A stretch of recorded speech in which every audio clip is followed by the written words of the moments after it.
All right, let's dig into this near stalemate with two of our best, the two-time Super Bowl champ, CBS football analyst Bryant McFadden, and our big man on campus, Barrett Sallee. Gentlemen, a lot can be said about a little in this case. Clemson and Georgia combining for 13 points. Clemson rushing for a grand total of 2 yards, just $180 of total offense for the Tigers here on Saturday night. Barrett, I'll go to you first.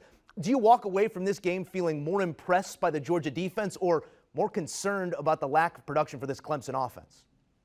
More concerned about Clemson because this is a problem that they had last year. Their offensive line wasn't that great. And really, at times, it prevented Travis Etienne from having the kind of season that we all thought that he would have. So you fast forward to this year, and they get absolutely annihilated by Georgia. Now, look, I thought they would get annihilated by Georgia up front. But the fact that it happened in such an embarrassing fashion, 2 rushing yards, that is absolutely brutal. You can't get away with that when you have Trevor Lawrence as your QB, much less DJ Uiagalelei, who only has 2 starts. So definitely concerned about Clemson because a concern in the offseason wasn't answered. In fact, against Georgia, it looked a lot worse. Now, that's not to say that it will not get better throughout the course of the season because they're not going to be playing Georgia every single week, but there's a problem and it cannot be fixed. It's only going to have to be disguised.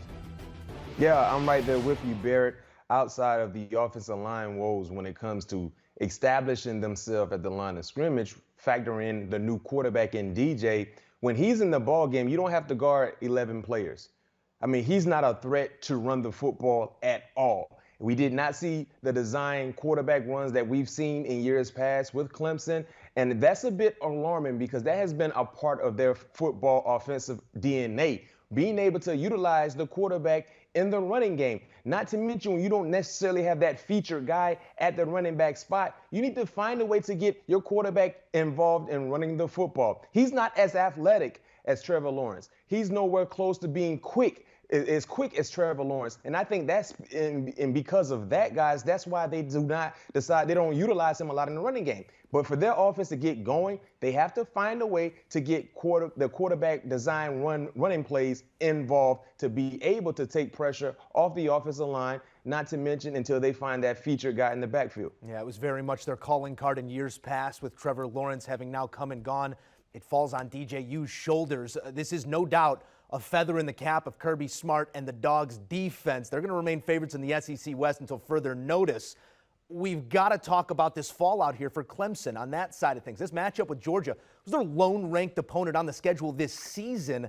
Now, this will by all accounts be the toughest defense that DJU and that offense face all season long, and we know they're going to eat eventually. But BMAC, with this golden opportunity having come and gone, how big of a blow is this to Clemson's playoff hopes here just in week 1?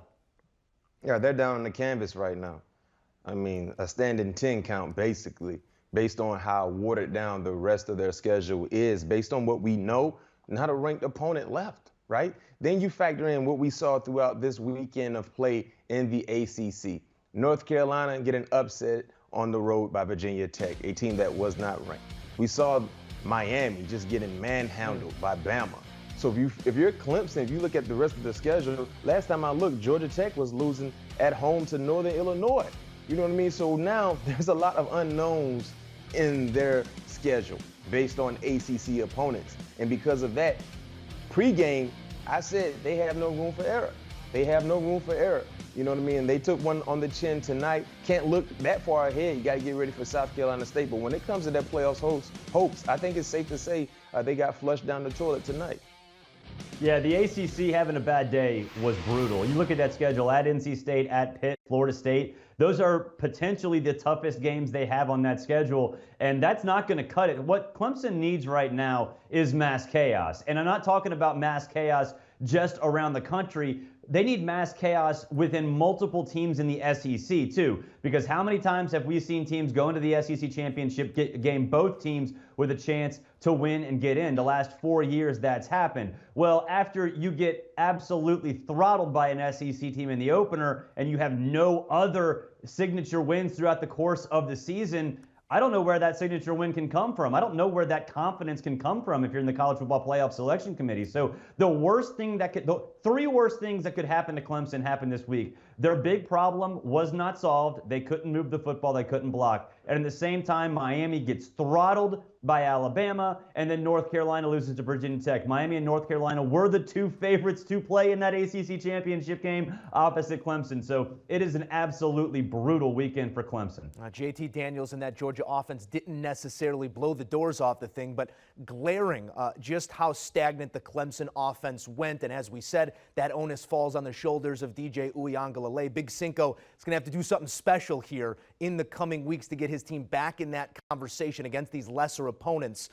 DJU was running for his life here. We talked about it, guys, here on Saturday night, Barrett, but assess his play in the pocket. Did not necessarily look comfortable even when he had time working through those progressions. No, he didn't, because he had about a face full of Jordan Davis coming at him. And when you have 370 pounds of Jordan Davis coming right at you, nobody's going to be comfortable in the pocket. So he got rattled. There's no doubt he got rattled. You go back to look at when he played against Notre Dame, the first start up in South Bend. The reason they lost that game was because he got rattled in the fourth quarter. And so I think this is something that Georgia saw. They understood pressure up the middle can get to him. And really, he didn't have a chance to go through his progressions at all. And I think they were coaching and calling plays around what Georgia was doing rather than what DJ does well. So I don't think you can necessarily look at this game and say, oh, he's not as polished as a passer as maybe as other quarterbacks in the past. I just think you look at it and say, man, this kid can't handle the pressure up the middle when Jordan Davis is coming after him. Well, that's true of a lot of people. So I'm not that worried about DJU, more worried about the rest of that offense.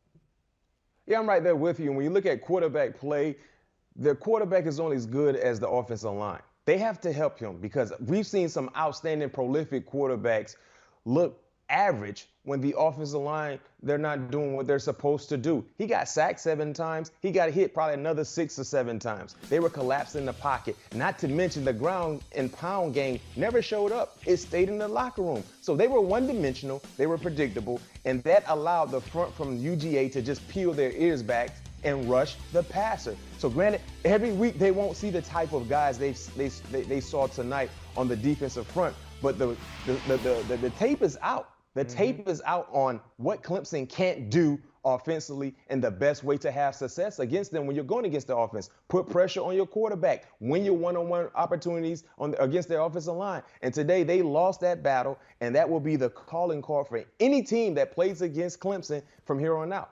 We got to remember, Uiagalelei did come in as second favorite to win the Heisman this season, so plenty of work to be done in that department as well. This does mark Clemson's first non-conference regular season loss in 25 tries, guys. Their last loss came to who else? Georgia in the 2014 season opener. Let's zoom out for a minute here. I mean, can we just take a second and let that Saturday soak in for a moment? I mean, college football is back, guys. We had a primetime rock fight, upsets, winning tickets, bad beats. Want a sports network that delivers everything that matters about the game? The highlights, the picks, the instant analysis. No yelling, no fake debates, no politics. Hit the subscribe button and never miss a moment.